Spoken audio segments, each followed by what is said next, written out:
गणनायकाय गणदैवताय गणाध्यक्षाय धीमहि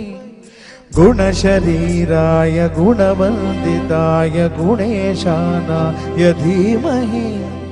गुणाधीताय गुणाधीशाय गुणप्रविष्टाय धीमहि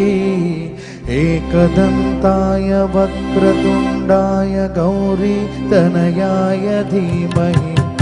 गजेशानाय भालचन्द्राय श्रीगणेशाय धीमहि एकदन्ताय वक्रतुण्डाय गौरीतनयाय धीमहि गजेशानाय भालचन्द्राय श्रीगणेशाय धीमहि